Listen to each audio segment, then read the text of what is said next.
Pemirsa, tingginya uang kuliah di perguruan tinggi negeri menuai protes dari para mahasiswa di berbagai perguruan tinggi negeri. Namun Kemendikbudristek malah merespon dengan menyatakan pendidikan tinggi adalah pendidikan mewah atau tersier. Dan kalau menurut saya pendidikan itu adalah mungkin satu-satunya yang sangat dibutuhkan oleh negara seperti Indonesia.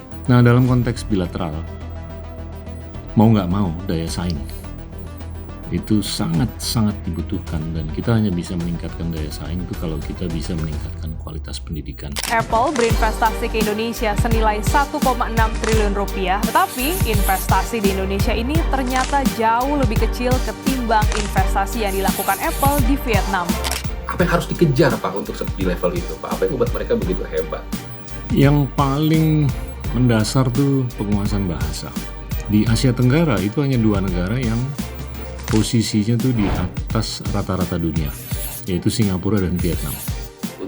Untuk PISA dan posisi atau proficiency STEM untuk anak-anak umur 15 tahun. Kita tuh kalau nggak salah posisinya 71 dari 78 negara yang diukur. Kalau itu nggak diubah ke depan, kemungkinan besar ya kita akan terus-menerus menyaksikan underrepresentasi di sekolah-sekolah manapun.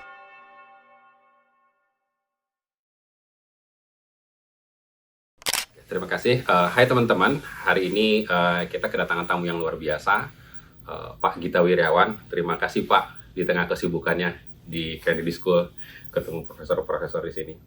Jadi hari ini kita akan banyak bicara tentang pendidikan, tapi sebelum ke sana, saya ingin tahu dulu apa sih yang membentuk seorang Pak Gita. Karena Pak Gita dengan pengalaman sebagai bankers, I feel so much related sama Pak Gita as a bankers, kemudian juga buat private equity juga, jadi menteri juga Pak. Tapi kemudian on top of your career, Bapak jadi educator, bikin apa? SGPP juga ya Pak ya. What shapes you to do that Pak? Lebih karena bagaimana saya tuh ingin lebih berdampak ke masyarakat luas. Dan kalau menurut saya pendidikan tuh adalah mungkin satu-satunya yang sangat dibutuhkan oleh negara seperti Indonesia. Mengingat kualitas pendidikan kita nggak di level non-tersier ataupun di level tersier, itu adalah hal yang masih sangat harus diperbaiki. Dan ini coba dibungkus dalam konteks persaingan yang harus kita lakukan dengan negara-negara tetangga dan juga negara-negara di luar kawasan Asia Tenggara. Mengingat bahwasanya tatanan dunia ini semakin kompetitif. Karena kalau dulu tuh kan kita sering berpegang dengan tatanan yang sifatnya itu lebih gampang untuk melakukan multilateralisasi. Tapi sekarang tatanannya itu sangat multipolar, sehingga kita tuh terpaksa atau terjebak atau bahkan terpojok untuk lebih melakukan bilateralisasi. Nah, dalam konteks bilateral, mau nggak mau daya saing itu sangat-sangat dibutuhkan, dan kita hanya bisa meningkatkan daya saing itu kalau kita bisa meningkatkan kualitas pendidikan. Saya rasa itu secara umum. Kita ngelihat Pak, di Amerika aja ya, CEO hebat nih, banyak orang-orang India nih Pak. Ya. Kayak di Kennedy School, kita di Mason, satu cohort 250, orang India tuh 50 orang kayaknya ada Pak, seperti itu. Bahkan kalau kita ngelihat Inggris dulu menjajah India, sekarang Perdana Menterinya dari India gitu kan, keturunan India. Apa yang membuat Indonesia, apa yang harus dikejar Pak untuk di level itu Pak? Apa yang membuat mereka begitu hebat? Yang paling mendasar tuh penguasaan bahasa Inggris. Saya sempat beberapa kali menyampaikan di Indonesia tuh mungkin yang bisa berbahasa asing, anggaplah bahasa Inggris tuh mungkin sekitar 10 jutaan. Coba dibayangkan kalau 100 juta di Indonesia. Di Asia Tenggara mungkin nggak lebih dari 70 juta yang bisa berbahasa asing atau berbahasa Inggris. Itu dalam konteks populasi sebesar 700-an juta di Asia Tenggara. Coba bayangin kalau ada 400 juta orang di Asia Tenggara itu bisa berbahasa Inggris. Saya rasa beda narasi mengenai Asia Tenggara. Tentunya yang kedua adalah bagaimana kita bisa memperbaiki posisi non-tersier kita. Di Asia Tenggara itu hanya 2 negara yang posisinya tuh di atas rata-rata dunia, yaitu Singapura dan Vietnam. Untuk PISA. Nah, jadi PISA itu ukuran mengenai profisiensi lingual atau bahasa dan posisi atau profisiensi STEM untuk anak-anak umur 15 tahun. Kita tuh kalau nggak salah posisinya 71 dari 78 negara yang diukur. Tentunya Filipina, Thailand, Malaysia, Kambodia, Myanmar, dan lain-lain itu juga masih di bawah rata-rata dunia. Nah kalau nggak begitu, maksudnya kalau itu nggak diubah ke depan, kemungkinan besar ya kita akan terus-menerus menyaksikan underrepresentasi di sekolah-sekolah manapun, termasuk di Kennedy School, termasuk di sekolah-sekolah yang lain. Saya juga sering bercerita bahwa di Amerika Serikat itu cuma ada 8.500 orang Indonesia yang sekolah. Dibandingkan di tahun 80-an yang mana representasi dari Indonesia waktu itu kurang lebih 16.000. Di Inggris 4.000 orang Indonesia, itu pun juga udah turun dari mungkin 40 tahun yang lalu. Dibandingkan dengan Tiongkok yang mana representasinya di Amerika itu 300 sampai 400 ribu. India mungkin 150 sampai 200 ribu. Di Inggris, Tiongkok itu representasinya 200 ribu. Ya kalau kita mau melihat 50 orang Indonesia di Kennedy School, ya mungkin bahasanya yang harus disikapi, terus juga pendidikan non-tersiernya. Tapi setelah itu juga pendidikan tersiernya. Ini di level pendidikan tinggi. Kalau menurut saya itu pun juga masih bisa disikapi ke depan supaya terjadi perbaikan. Sekarang banyak orang tua bingung Pak dengan banyaknya offering pendidikan, metode kurikulum, ada misalnya Montessori, kemudian emotional intelligence based, kemudian ada Kumon misalnya. Itu kan orang tua kadang-kadang bingung juga akhirnya dalam memilih. Nah, sebetulnya pada akhirnya kan semua ini adalah tools untuk apa yang mau dicapai oleh orang tua kepada anak. Dan STEM ini kan semacam goals. Tapi kenapa STEM matter sih Pak? Relate dengan career, kemudian dengan development dari sebuah negara. Masing-masing dari sekolah atau nama sekolah yang tadi disampaikan, itu common denominatornya adalah gurunya. Itu benar-benar memiliki kompetensi. Apapun pedagoginya, apapun filsafatnya. Ya, dan saya tuh secara struktural sangat percaya bahwasanya kalau gurunya itu berkualitas dengan pedagogi apapun, dengan kurikulum apapun, kemungkinan besar siswa-siswinya itu akan bisa belajar dengan cara yang bijaksana. Nah, terus kalau yang kedua, saya lupa pertanyaannya apa tadi yang kedua. Dampak STEM ini terhadap Indonesia. Mungkin ilustrasinya produktivitas marginal Indonesia itu cuma $25.000 per orang per tahun untuk barang dan jasa.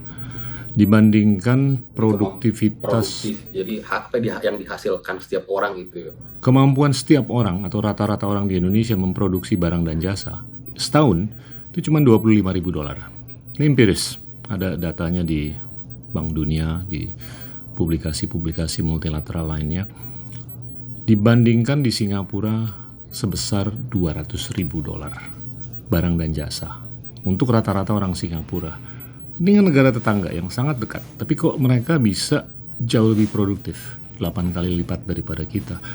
Balik ke tadi, tatanan yang semakin multipolar yang mana kita harus lebih bisa melakukan bilateralisasi. Kalau kita di kamar ini hanya berdua, kita harus melakukan negosiasi. Ya saya nggak bisa, maksudnya memanfaatkan orang lain yang punya keunggulan terhadap Anda untuk supaya saya bisa dapat keunggulan dari Anda.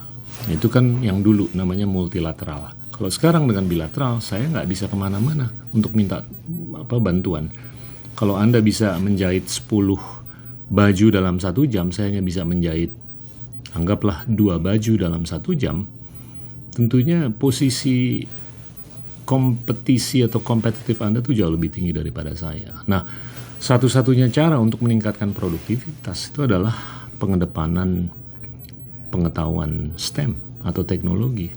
Bukan kalau menurut saya social science atau yang lainnya, tapi kalau menurut saya teknologi atau penguasaan teknologi itu sangat penting ke depan.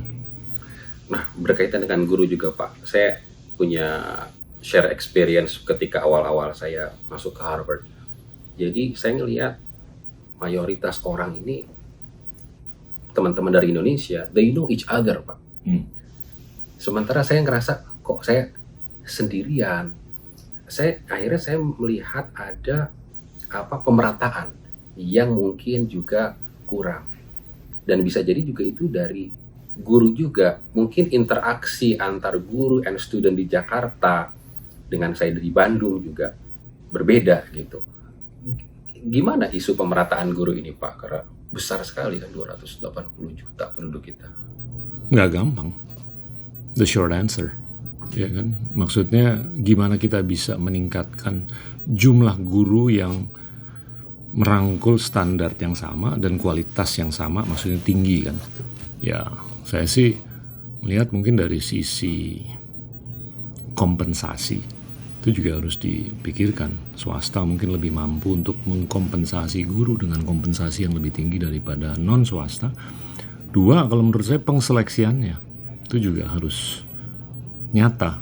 Saya selalu menyampaikan kalau guru itu dipilih dari the top 20th percentile, dia tuh dalam 1 tahun bisa ngajar 1,5 tahun ajaran, dibanding yang di bottom 20th percentile, dia tuh dalam setahun hanya bisa ngajar 1,5 tahun ajaran.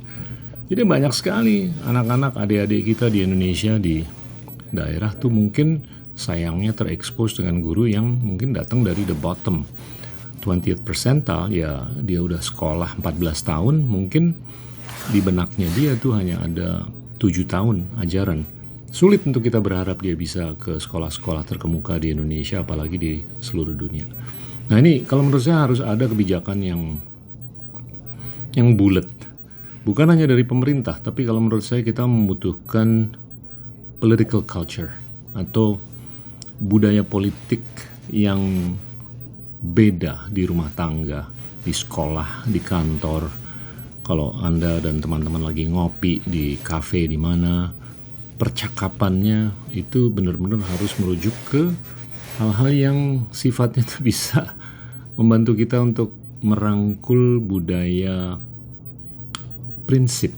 Saya sering kali ngomong mengenai perbedaan antara budaya pragmatisme dan budaya prinsip. Budaya prinsip itu adalah bagaimana kita bisa merangkul superlatif, pendidikan yang keren, kesehatan yang keren, kesejahteraan yang keren, intelektualitas yang keren dan segalanya. Nah itu harus dibudayakan dalam percakapan dimanapun, termasuk di institusi sosial. Jadi kalau kita ke tempat ibadah, siapapun yang berbicara di situ tuh harus berpikir bagaimana untuk anak-anak kita, adik-adik kita ke depan tuh semakin berpendidikan dan semakin cerdas. Kalau kita lihat kan yang justru top 20%-nya malah nggak mau jadi guru ya Pak. Iya. Karena mungkin kadang-kadang kita juga miris ngelihat berita guru gajinya. Saya ketemu dengan guru anak di daycare Pak, terus penasaran juga berapa income-nya gitu kan di bawah UMR. Saya pikir beliau ini megang anak saya loh, human gitu kan, tapi di bawah UMR. Sementara kalau kita lihat montir aja mungkin di UMR, padahal dia megangnya kendaraan yang mungkin 2-3 tahun saya jual juga gitu. Jadi ada semacam ada yang miss, something is wrong gitu dengan sistem, seolah-olah kalau guru ada paradigm ya guru begini gitu, average income untuk guru. Nah, saya pengen tahu juga Pak, Bapak kan masuk Kennedy School tahun berapa sih Pak? Udah lama banget ya Pak? 99. Oh iya, wow. 25 tahun yang lalu ya. Apa yang membuat Bapak begitu interest di public policy? Saya ngelihat di podcast Endgame Bapak keep on saying Indonesia ini butuh public policy, Indonesia ini butuh public policy. Apa sih yang Nggak policy maker aja, tapi kalau menurut saya entrepreneurship juga penting. Tapi yang paling mendasar tuh adalah keterbukaan. Pendidikan tuh kalau menurut saya sifatnya harus Aristotelian. Aristotle tuh dia sangat mengedepankan kepentingan untuk kita menunjukkan keterbukaan. Dan itu termanifestasi dalam banyak hal. Salah satunya adalah bagaimana kita tuh terus-menerus mau dan bisa mereinvestigasi aksiom atau mereinvestigasi pre-existing truth. Dan itu kalau menurut saya cukup struktural di era yang diwarnai dengan pasca kebenaran. Ini kan era post-truth. Sulit sekali kita membedakan antara opini dengan fakta.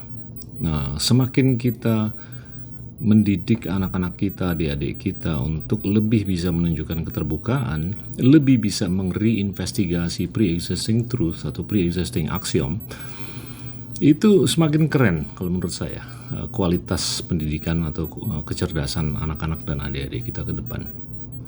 Nah, balik ke komentar Anda sebelumnya, ya saya sih cukup yakin kalau anggaplah Anda besok secara part-time ngajar, ya kan? Itu mungkin di kampung Anda, di komunitas Anda, di kota Anda, itu ada 1-2 yang membidik. Kalau dia bisa, kayaknya gue juga bukan hanya bisa, tapi gue juga mau. Itu yang kemungkinan akan terjadi. Saya juga memberanikan diri untuk agak sedikit kontrarian kan. Dan saya cukup yakin ada 1 atau 2 orang di luar tuh yang kayaknya ada juga nih manfaatnya untuk memberi balik ke masyarakat luas lewat dimensi pendidikan. Tapi memang ujung-ujungnya ini semua harus ditata atau ditata ulang supaya 1, secara kompensasi bisa dipertanggungjawabkan, 2, secara kualifikasi bisa dipertanggungjawabkan.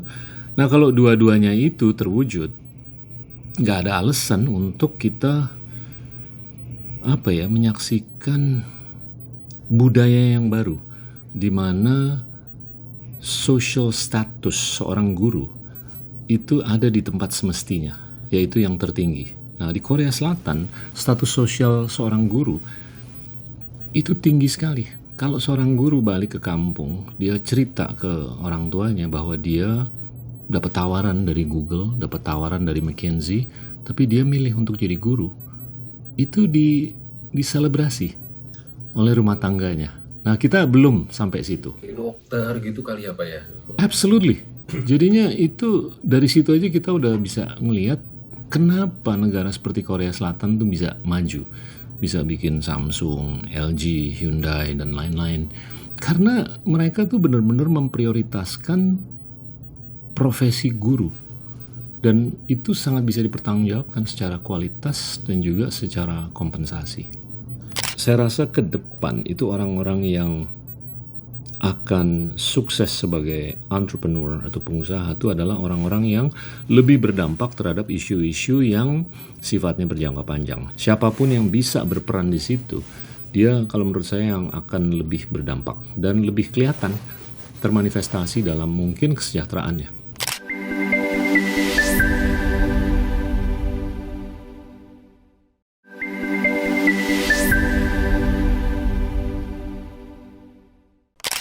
Sekarang bicara tentang pendidikan Pak, sebenarnya entrepreneurship bisa diajarkan nggak sih Pak? Sangat. Kalau menurut saya ini yang sangat empiris adalah kenapa Asia Tenggara itu underperform dibandingkan Tiongkok. PDB per orang di Asia Tenggara itu dalam 30 tahun terakhir pertumbuhannya cuma 2,7x. Sedangkan Tiongkok itu 10x. Itu dikarenakan 4 atribut. 1, underinvestasi di pendidikan. 2, underinvestasi di infrastruktur. 3, lack of governance atau governance-nya itu kurang. Titik temu antara power atau kekuatan dan talenta itu kurang optimal. Dan yang terakhir itu adalah lack of competitiveness.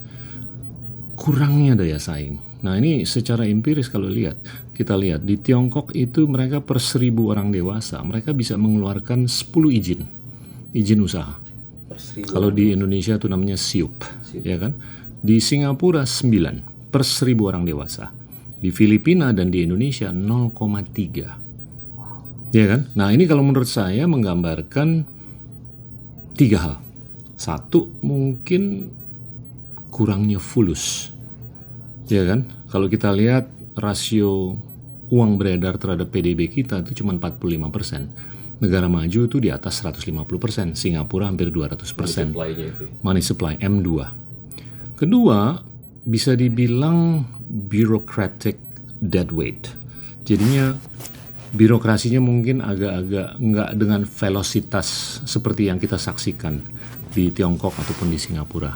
Ketiga, mungkin budaya untuk mengambil resiko yang nggak terlalu tinggi. Tapi saya ngelihat yang ketiga ini sangat bisa didrive oleh yang pertama dan kedua. Kalau fulusnya lebih banyak, kalau birokrasinya lebih kompeten, lebih berkualitas, lebih dengan velocity yang tinggi seperti yang kita lihat di anggaplah Singapura dan Tiongkok, saya rasa ini akan ketarik budaya untuk mengambil resiko. Entrepreneurialismnya, entrepreneurshipnya itu akan niscaya meningkat. Misalnya saya punya anak nih Pak, bukan misalnya saya punya anak, saya ingin ngajarin anak saya jadi entrepreneur. Ya. Traits apa Pak yang Pak Gita, atau misalnya saya aja, misalnya saya mau memulai jadi berbisnis, traits apa yang menurut Pak Gita saya harus mulai miliki atau di breeding dari kecil nih harus ada nih kalau mau jadi entrepreneur, harus kuat nih, apa aja sih Pak sebetulnya? Yang harus diukur adalah apakah anak-anak kita tuh bisa menunjukkan keterbukaan. Saya selalu memberi premi kepada demokratisasi ide. Anak-anak kita tuh sudah kaya dengan demokratisasi informasi. Mereka mengakses informasi itu udah mudah dan cepat, ya kan? Tapi yang kita harus ukur adalah apakah adik-adik kita, anak-anak kita tuh bisa merangkul demokratisasi ide, ya kan? Apakah dia bisa mendemocratize idea? Kalau udah kelihatan, yang ketiga adalah ya bagaimana dia bisa menjembatani pendidikan dan informasi yang dia miliki dengan opportunity yang dia harus raih. Ya. Dan saya nggak terlalu di kubu yang mengkotak-kotakkan gitu loh. Anak saya sendiri atau anak buah saya ya pokoknya kalau lu sukanya di sini ya dihitung aja. Dan perhitungan itu kalau menurut saya harus menggambarkan penyikapan jangka panjang, bukan penyikapan jangka pendek. Saya lebih suka apapun yang sifatnya itu benar-benar bisa berdampak secara jangka panjang untuk kemanusiaan. Ini mungkin agak-agak idealistis, tapi saya rasa ke depan itu orang-orang yang akan sukses sebagai entrepreneur atau pengusaha itu adalah orang-orang yang lebih berdampak terhadap isu-isu yang sifatnya berjangka panjang. Yang paling nyata itu adalah perubahan iklim. Siapapun yang bisa berperan di situ, dia kalau menurut saya yang akan lebih berdampak dan lebih kelihatan termanifestasi dalam mungkin kesejahteraannya. Pak, kita pernah mention di Endgame itu terkait dengan low interest rate sehingga ini memperluas opportunity bagi entrepreneurs untuk bisa access capital. Tapi boleh nggak Pak kasih tips how these young entrepreneurs bisa akses? Karena kalau kita lihat terkesan the privilege yang bisa punya akses ke situ gitu Pak. Karena yang the privilege tuh yang bisa berbahasa asing. Saya yakin di Pulau Rote, di Mamuju, di Tarakan tuh ada banyak anak-anak tuh yang sebetulnya bisa lebih hebat daripada Anda dan saya, combine. Tapi mereka belum bisa aja dapat peluang. Jadinya ya yang sering disampaikan adalah talenta tuh universal, tapi opportunities tuh nggak universal. Nah, gimana kita bisa meng-universalize opportunities ya. Kita kalau ngelihat nih kan ada mungkin 4 fenomena, yaitu inequality of wealth, inequality of income, inequality of opportunities. Dan yang terakhir justru centripetality of economic development, yang mana pertumbuhan ekonomi itu semakin tersentralisir, bukan terdesentralisir. Ini empiris. Kita lihat pertumbuhan PDB per orang di kota primer, itu pertumbuhannya jauh lebih pesat daripada pertumbuhan PDB per orang di kota-kota sekunder ataupun di kota-kota daerah yang non-sekunder, di bawah sekunder. Tapi yang paradoksal adalah sumber daya alam kebanyakan itu adalah di kota-kota sekunder dan kota-kota regional. Nah ini kenyataan yang melotot ke kita sekarang. Tapi balik lagi ke universalization of opportunities, itu hanya bisa terjadi kalau semakin banyak publik intelektual seperti Anda mengpipanisasi, mendigitalisasi pemikiran-pemikiran mereka, termasuk Anda, lewat pipa digital, supaya lebih terjadi universalization of opportunities. The opportunity yang kita bawa ke daerah, we connect them to the opportunity. Sangat. Dan balik lagi ke adik-adik kita di Tarakan, di Mamuju, di Pulau Rote, kalau mereka dibekali dengan profisiensi lingual, berbahasa Inggris lah, idenya dia mungkin lebih bagus daripada idenya Jeff Bezos. Dia sudah dibekali untuk bisa berkomunikasi dengan capital allocator. Nah, capital allocator ini kebanyakan nggak ada di Indonesia, adanya di negara G7.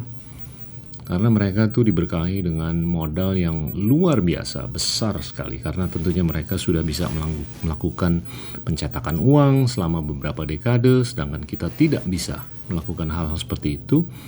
Tapi kedepannya, ini tadi Anda ngomong suku bunga tuh akan secara sistemik rendah. Kenapa? Karena suku bunga itu sebenarnya titik temu antara pasok dengan kebutuhan. Pasok uang itu jauh lebih banyak daripada kebutuhan. Jadinya memang kita sekarang melihat terjadinya peningkatan suku bunga, tapi itu episodik sifatnya. Karena siklikal sekali, nggak sekuler. Jadi kalau kita melihat ini peningkatan tekanan inflasi ini mungkin dalam 1-2 tahun lagi akan reda, tapi balik lagi ke yang sifatnya struktural ataupun sistemik. Ini pasok uang di negara-negara maju ini luar biasa banyak, sedangkan kebutuhan itu tidak sebanyak apa yang ada. Ya mau nggak mau cost of capital itu kan turun. Nah, mereka yang diberikan tanggung jawab untuk mengalokasikan modal atau capital, mereka akan mencari di mana nih mereka bisa mengalokasikan. Kalau menurut saya emerging markets atau negara-negara berkembang seperti Indonesia dan lain-lain di Asia Tenggara itu logis sebagai destinasi. Tinggal gimana kita bisa mempertanggungjawabkan. Apakah itu bisa diukur? Apakah itu transparan? Apakah itu ada atau akan ada akuntabilitas? Nah, ini tergantung Anda, adik-adik kita, anak-anak kita untuk bisa menarasikan atau mengkerangkakan narasinya bahwasanya ini bisa diukur, ini bisa diceritakan secara transparan, dan ini bisa diakun, bisa di-account atau ada akuntabilitas. Kalau 3 hal tersebut terjadi dan disampaikan dengan bahasa yang bisa dimengerti oleh mereka, ya saya rasa duit niscaya akan datang ke tempat kita. Dan ini yang pertama. Yang kedua, saya juga udah menulis makalah kemarin yang mengedepankan bahwasanya alur modal atau arus modal dari satu titik ke titik yang lain itu sangat tergantung terhadap penegakan hukum. Bukan ideologi, bukan geografi, bukan apakah ada sumber daya alam. Tapi kalau penegakan hukumnya jelas, ya trustworthiness-nya itu akan sangat tinggi dan bisa dipertanggungjawabkan. Jadi kalau kita bisa mempertanggungjawabkan yang pertama tadi, measurement atau measurability, transparency sama accountability, terus yang kedua rule of law atau penegakan hukum, selesai. Saya rasa bakal banyak pengusaha dari Indonesia dan negara berkembang lainnya yang akan sangat bisa memanfaatkan pasok modal yang luar biasa banyak di negara-negara maju. Konsep brain drain ini salah parkir. Ini mungkin secara politik kurang tepat, tapi kalau menurut saya kita harus secara akademis lebih bisa mengukur.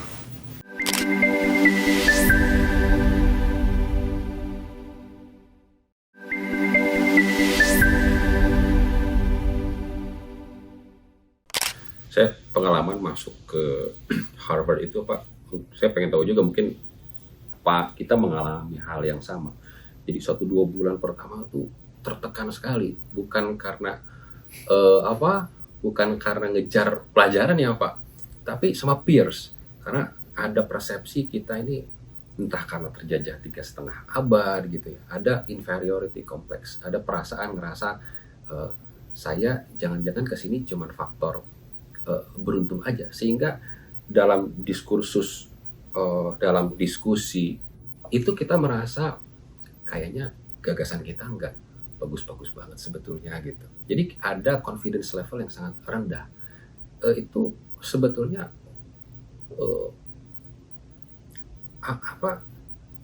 gimana Pak menyiasati itu? Karena saya pikir ini juga jadi isu nih di negara-negara berkembang. Saya ngobrol dengan teman-teman yang lain, ternyata sama juga. Yang lain tuh tertekan sampai ada yang kalau cerita, kalau saya sampai nangis semester 1, katanya banyak nangisnya kan.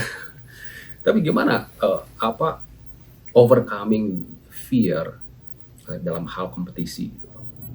Saya nggak pernah terjebak ataupun terbelenggu dengan masa lalu, ya kan? Dan saya nggak pernah tuh jarang banget tergesa-gesa nyalahin legacy ataupun history, ya kan? Kalau saya mengacu ke masa lalu, saya justru berusaha mengacu ke masa lalu yang kental dengan kejayaan, ya kan? Saya kemarin diminta bicara di konferensi mengenai Tiongkok. Saya bercerita mengenai kejayaan Asia Tenggara yang termanifestasi dalam banyak hal. Salah satunya adalah kejayaan Kerajaan Sriwijaya, yang mana interseksi dan interaksi antara Kerajaan Sriwijaya dengan dinasti Tang, anggaplah antara abad ke-7 sampai abad ke-9 sampai 10. Itu dulu skolar-skolar Buddha dari Tiongkok kalau mau ke Universitas Nalanda di tempat di India sekarang namanya Bihar, itu mereka harus melakukan orientasi di Sumatera Selatan. Terus saya juga mengacu ke peace and stability, kedamaian dan stabilitas yang udah sangat eksis di Asia Tenggara selama 2000 tahun terakhir. Yang mana saya tuh kurang terima kalau bule-bule itu menyampaikan ke saya bahwa kita tuh barbar, kita militan, kita ekstremis dan segalanya. Tapi saya selalu mengacu ke data yang sifatnya empiris. Angka kematian di Asia Tenggara selama 2000 tahun berdasarkan perbedaan pandangan ataupun opini terkait dengan etnisitas, religi, ataupun ras, itu nggak lebih dari 10 juta. 2000 tahun ya? 2000 tahun. Termasuk 3 juta yang terjadi di Vietnam. Jadi 3 jutanya itu cuma di Vietnam aja tuh ya? Bahkan 4 juta. Jadinya The Tai Song Rebellion, mungkin 200-an tahun yang lalu, itu memakan 1 juta nyawa. Terus Perang Vietnam yang terjadi selama 22 tahun, itu memakan mungkin 3 juta nyawa. Dan itu juga karena diserang dari... Ya, saya nggak usah ke situ. Tapi saya ingin menggarisbawahi bahwa kita tuh nggak se-alfa seperti teman-teman kita kulit putih. Dan di Eropa selama 2000 tahun angka kematiannya itu kurang lebih 190 juta. Di periode yang sama 2000 tahun, yang mana 120 juta itu terjadi dalam kisaran waktu 35 tahun antara Perang Dunia Pertama dan Perang Dunia Kedua. Di abad ke-20. Sebelumnya perang medieval yang terjadi selama hampir 1000 tahun itu memakan puluhan juta nyawa. Nah, beranjak dari peace and stability atau kedamaian dan stabilitas, itu kalau menurut saya kekayaan yang luar biasa kan. Nah, kalau kita mau sejahtera, mutlak yang menjadi prekondisi itu adalah peace and stability atau kedamaian dan stabilitas. Sine qua non untuk kepentingan kita semakin sejahtera. Kita nggak akan bisa nyari makanan kalau nggak ada peace and stability. Nah, coba kita mengacu ke hal seperti itu deh, daripada yang mungkin yang nggak terlalu ya saya juga jabanin tuh kalau saya nggak di sini atau di Stanford gitu, saya berusaha mendivergensikan diri. Saya nggak terlalu mau hanya bercerita mengenai Indonesia. Saya di sini, Anda udah sempat hadir di beberapa konferensi yang saya sempat bicara itu, ya saya diminta bicara mengenai topik-topik yang terkait dengan Tiongkok, terkait dengan Eropa, terkait dengan sustainability, terkait dengan peace and stability, terkait dengan security untuk kawasan. Nah, saya ingin melihat Anda dan kawan-kawan tuh lebih bisa divergen, semakin lateral dan semakin lebar. Ya, saya sangat percaya kalau kita bisa mendivergensikan diri, itu kita lebih bisa menjadi late specialist dibanding early specialist. Saya bisa membedakan bahwasanya early specialization itu bagus, tapi nggak sebagus late specialization. Kenapa, Pak? Ya, Roger Federer, dia sebelum mengangkat raket tenis, dia tuh jago main bola, jago main volley, jago berenang, jago dan. Jadi semakin dia tuh divergen, dia semakin bisa melihat cakrawala yang lebih lebar dan dia lebih bisa mengantisipasi blind spot. So as early as possible nggak selalu benar juga dong kalau gitu ya, Pak. Ya, ini kan intinya kalau kita percaya dengan early specialization itu termanifestasi di bukunya Malcolm Gladwell, The Outliers, 10.000 jam. Ya kan, kalau Anda 10.000 jam podcast saja, Anda bakal jadi podcaster yang terhebat di dunia. Ya kan? Lupa kita gitu. Anda akan jauh lebih baik daripada saya. Trust me, jamin. Tapi kalau David Epstein yang nulis buku namanya Range, dia justru bercerita mengenai banyak sekali tokoh-tokoh yang sukses tapi jauh lebih sustainable. Nah, kenapa mereka sustainable? Karena mereka udah menguasai dimensi-dimensi yang lain sehingga mereka bisa mengantisipasi blind spots. Kalau manusia itu bisa mengantisipasi blind spots lebih banyak, lebih awal, dia tuh niscaya akan lebih bisa memanage resiko yang sifatnya lebih berjangka panjang dan sistemik.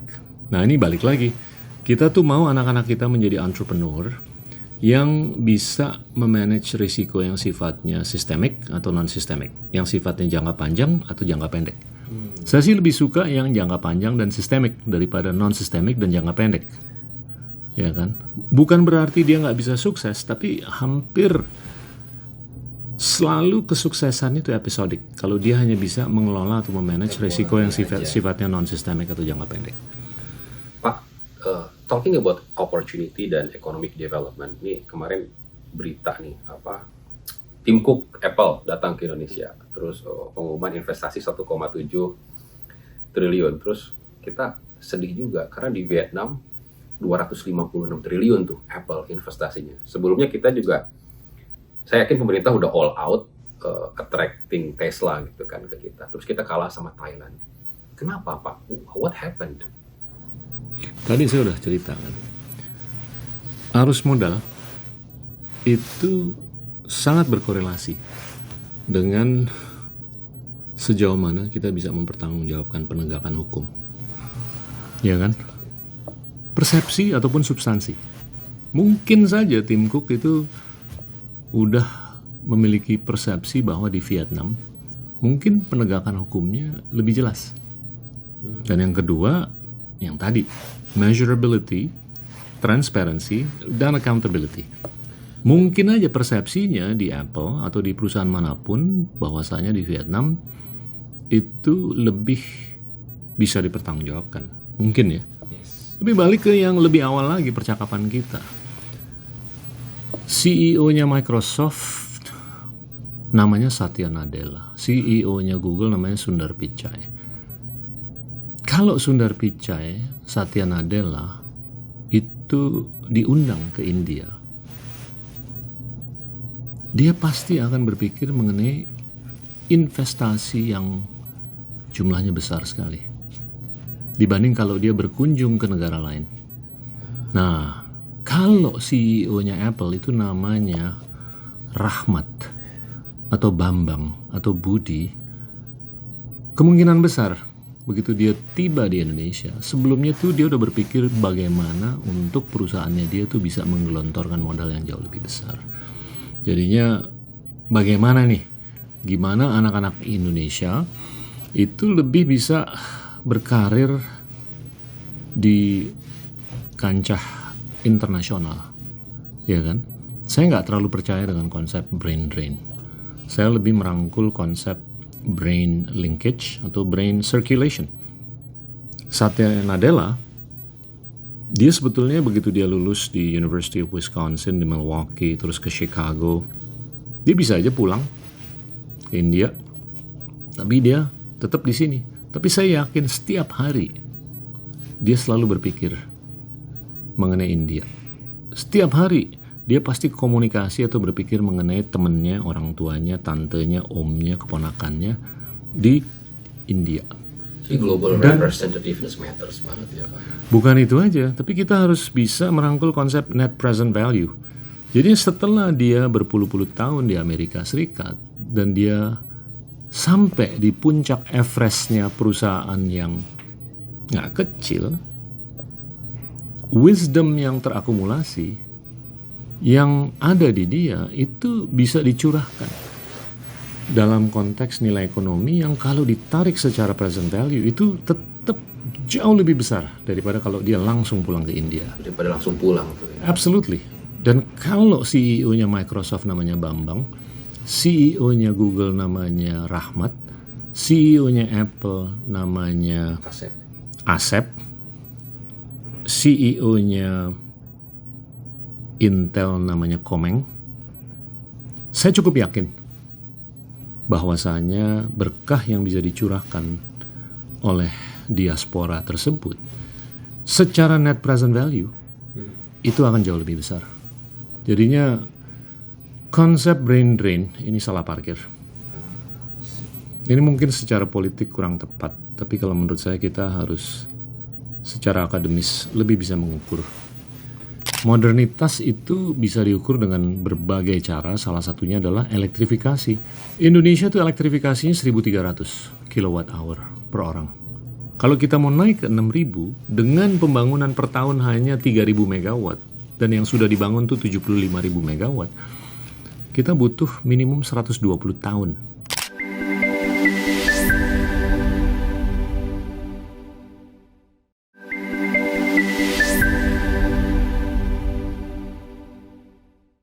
Sekarang tentang economic dan climate change, Pak. Tadi Bapak mention tentang climate change, tapi kalau kita melihat kan economic growth itu butuh energi, dan energi itu kalau kita melihat fossil fuel yang Indonesia ini coal heavy ini masih very low dibandingkan dengan renewable energy. Gimana ngebalance-kan antara economic growth dengan tadi climate issue ini, Pak? Saya baru aja nulis paper itu dipublish di Stanford yang mana saya bercerita mengenai Asia Tenggara. Kalau kita hitung pembangkit listrik yang sudah terbangun di Asia Tenggara itu masih di bawah 1 terawatt. Yang mana elektrifikasi per orang untuk Asia Tenggara secara keseluruhan itu masih di bawah atau jauh di bawah 6.000 kWh per capita. Kecuali Brunei dan Singapura yang sudah mencapai kurang lebih 9 sampai 10.000 kWh per orang. Nah, saya di kubu yang percaya bahwasanya untuk bisa merangkul narasi sustainability, manusia tuh harus bisa berpikir secara modern. Nah, tinggal kita gimana ngukur modernitas. Modernitas itu bisa diukur dengan berbagai cara, salah satunya adalah elektrifikasi. Saya percaya bahwa kalau elektrifikasi sudah mencapai 6.000 kWh per orang, itu sudah mencapai modernitas. Ini bukan cuma 98% coverage aja ya Pak ya? Ya, yang tercover itu dia bisa mengelektrifikasi banyak hal apa tidak? Mungkin hanya sebatas nyalain kulkas, nyalain fan, nyalain kompor atau apa. Tapi mungkin dia nggak bisa melakukan banyak aktivitas digital yang cukup membutuhkan energi, apalagi pemberdayaan AI yang lebih membutuhkan energi. Intinya, kalau kita mau mencapai elektrifikasi per orang itu di 6.000 kWh per orang, untuk Asia Tenggara, termasuk di Indonesia, itu kita butuh membangun 1 terawatt lagi. Itu kurang lebih 1 juta megawatt. Ini nggak gampang dan nggak murah. Itu biaya pembangunannya kurang lebih 2 triliun dolar. Siapa yang punya duit kayak gitu di Asia Tenggara? Kalau kita lihat keterbatasan fiskal kita di Indonesia dan negara-negara lain nyata. Keterbatasan moneter kita di negara-negara lain di Asia Tenggara nyata. Nah, Indonesia tuh elektrifikasinya 1.300 kWh per orang. Kalau kita mau naik ke 6.000 dengan pembangunan per tahun hanya 3.000 megawatt dan yang sudah dibangun tuh 75.000 megawatt, kita butuh minimum 120 tahun untuk mencapai 6.000 kWh. 4 kali lipat tuh ya padahal. Ya, sedikit lebih dari 4 kali lipat, dan itu nggak bisa direkonsiliasi dengan netralitas karbon yang harus tercapai di 2050 ataupun 2060. 2050 tuh hanya 26 tahun. 2060 tuh hanya 36 tahun. Sedangkan kita butuh untuk menjadi negara modern 120 tahun. Nah, ini perlu akselerasi kan? Akselerasi pemberkahan teknologi dan akselerasi yang lebih penting pemberkahan fulus. Ya kan? Teknologi renewable udah banyak. Nggak nuklir, nggak geothermal, nggak solar, nggak angin, nggak hidro, dan lain-lain. Tapi kalau saya ukur yang paling murah, itu 15 sen per kilowatt. Solar PV banyak yang bilang katanya udah jauh di bawah 15 sen, tapi orang sering lupa berbicara mengenai baterainya. Kalau ditambah dengan baterainya itu on a per capita basis itu kalau menurut saya masih sekitar 15 sen. Sedangkan daya beli Indonesia dan negara-negara berkembang lain itu masih di 5 sen. Nah, ini harus kita rekonsiliasi antara 15 sen per kilowatt dengan 5 sen. Ini kan akan turun ke 14, 13, 12, 11. Ini akan naik dari 5 ke 6 ke 7. Tapi kapan nih interseksinya terjadi? Bisa 5 tahun, bisa 50 tahun. Tergantung pertumbuhan ekonomi dan tergantung peningkatan efisiensi inovasi teknologi. Tapi ujung-ujungnya harus lebih banyak orang di Asia Tenggara, harus lebih banyak orang di Indonesia yang bisa bercerita bahwa kita sangat ada keterbatasan. Dan balik lagi, duitnya tuh banyak di G7. Negara G7. 2 pertanyaan terakhir Pak.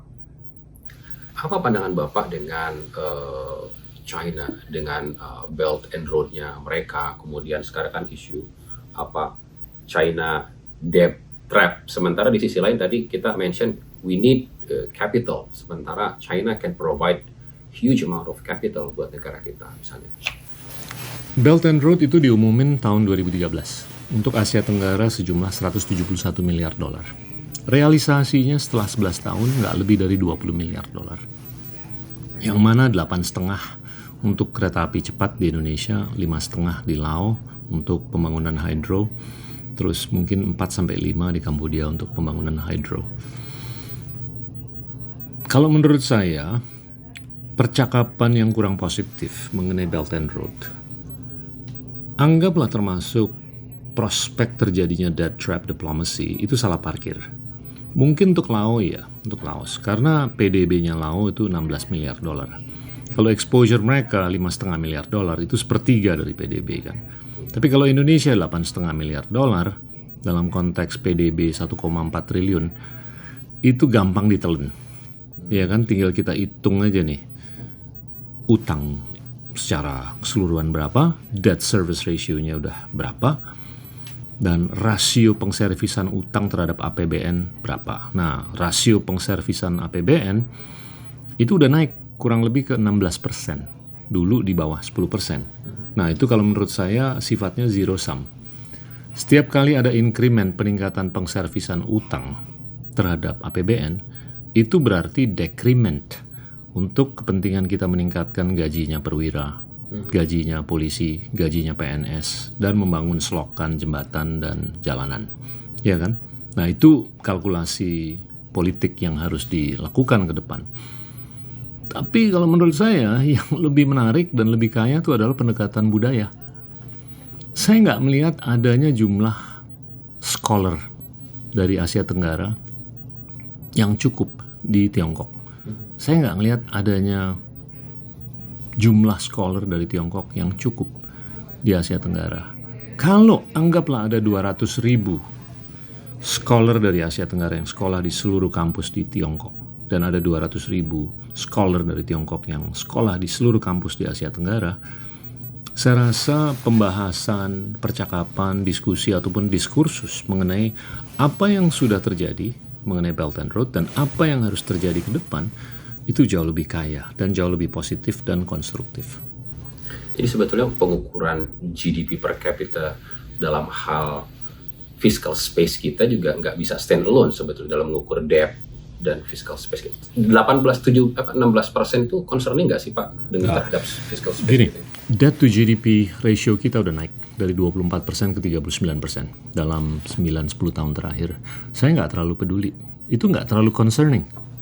Karena negara-negara Asia Tenggara lainnya tuh debt to GDP ratio-nya jauh lebih tinggi. Ada yang 70%, ada yang di atas 100%. Nggak usah sebut negara lah. Tapi yang lebih esensial untuk saya adalah pengukuran rasio pengservisan utang terhadap APBN. Ya kan? Ini udah meningkat. Di berapa persen dari APBN itu buat bayar hutang gitu ya Pak? Iya. Dan jangan lupa tadi, setiap kali porsi dari APBN untuk mengservis utang secara persentase itu meningkat, itu berarti ada penurunan untuk kita bisa mempertimbangkan untuk peningkatan gaji perwira, gaji PNS, gaji polisi, healthcare, LPDP, pembangunan selokan, dan lain-lain. Ini zero sum game. Dan ini rasionya naik terus ya Pak? Naik, udah 16%. Dulu di bawah 10%. Jadinya itu kalau menurut saya pendekatan yang lebih relevan. Apakah 16% itu manageable? Saya rasa sih ya kalau bisa jangan naik lagi. Ya caranya gampang. Denominatornya dinaikin. APBN-nya dinaikin. Caranya gimana? Ya kita tingkatkan pendapatan pajak. Tax ratio-nya udah turun ke 9,5%, dulu sempat 14%. Jadinya pendapatan pajak harus kita naikin, pendapatan non pajak harus kita naikin, APBN-nya naik, denominatornya naik, ya numeratornya mau berapapun, persentase pengservisan utang terhadap APBN akan menurun. Tapi sekali lagi, saya tuh kegagalannya juga banyak. Jadinya saya, yang penting gimana kita bisa mengembangkan, mengcultivate anti-fragilitas, bukan resiliensi. Jadi kalau kita kepleset, gimana untuk kita bisa bukan hanya survive, tapi kita bisa justru lebih bisa terbang ke depan.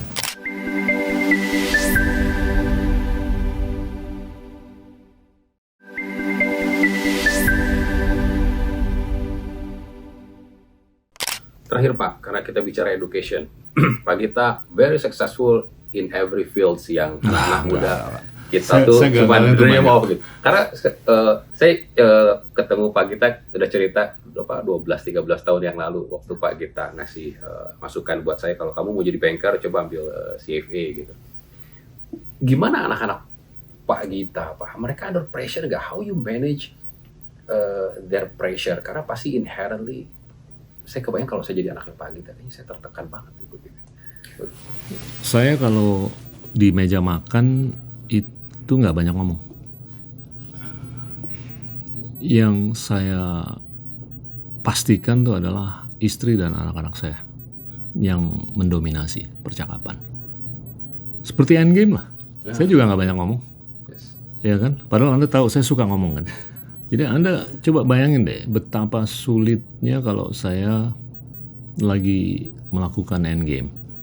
Karena saya tuh saya ingin sekali mengomentari bahkan mengcounter. And you have lost in your mind. Ya terlepas dari itu, tapi saya tuh sifatnya saya mau mendemokratisasikan ide, bukan informasi saja. Dan saya cukup bangga bahwasanya anak-anak saya tuh ngerasa lepas untuk mengekspresikan apapun, dan itu kebiasaan yang saya depankan seawal mungkin. Dan saya nggak pernah membelenggu mereka, membatasi mereka. Kalau anak saya mau melakukan apapun, selama dia bisa mempertanggungjawabkan dan memberikan argumentasi yang menurut saya plausible, silakan. Saya nggak pernah bilang, salah tuh, wah jangan deh. Saya selalu bilang, oke deh, Anda coba ceritain kenapa. Oke, that makes sense. Interesting. Siapa? Tapi sekali lagi, saya tuh kegagalannya juga banyak. Jadinya saya, yang penting gimana kita bisa mengembangkan, mengcultivate anti-fragilitas, bukan resiliensi. Jadi kalau kita kepleset, gimana untuk kita bisa bukan hanya survive, tapi kita bisa justru lebih bisa terbang ke depan. Closing statement dong Pak. Apa tentang, atau at least buat parents, sekarang kan demografi kita ini anak sekolah banyak sekali, tapi many parents juga still nyari bentuk, karena nggak ada sekolah jadi orang tua ya Pak, kayak continuous learning. Saya rasa bukan hanya untuk kita sebagai orang tua, bukan hanya untuk para orang tua saja, tapi siapapun yang ingin menjadi pemangku kepentingan untuk masa depan kita atau keemasan masa depan kita, anggaplah 2045 atau kapanpun, kita benar-benar harus bulet mengenai pengedepanan budaya politik di rumah tangga, budaya politik di sekolah, di kantor, di kafe, di institusi sosial, di rumah ibadah, untuk gimana nih yang terbaik untuk kita ke depan, supaya kita bisa menjadi warga planet yang bertanggung jawab, supaya kita bisa lebih bisa bersaing, supaya kita bisa lebih mengedepankan jumlah siswa-siswi yang belajar ilmu STEM, supaya gimana ada 100 juta orang Indonesia bisa berbahasa Inggris, ada 400 juta orang Asia Tenggara bisa berbahasa Inggris, supaya kita bisa melewati skor PISA di atas rata-rata dunia, supaya kita bisa ujung-ujungnya ada representasi secara layak untuk demokrasi terbesar nomor 3, populasi terbesar nomor 4, kawasan atau negara terbesar di Asia Tenggara, ekonomi terbesar di Asia Tenggara, seperti apa yang kita deserve. Kita belum sampai situ. Tapi saya cukup yakin kalau political culture-nya ini nyata dalam percakapan, diskusi ataupun diskursus, jadi itu barang. Siap, terima kasih banyak Pak Gita Wirjawan. It's such an honor untuk Pak Gita bisa spend your time di podcast saya. Terima kasih teman-teman, see you next time.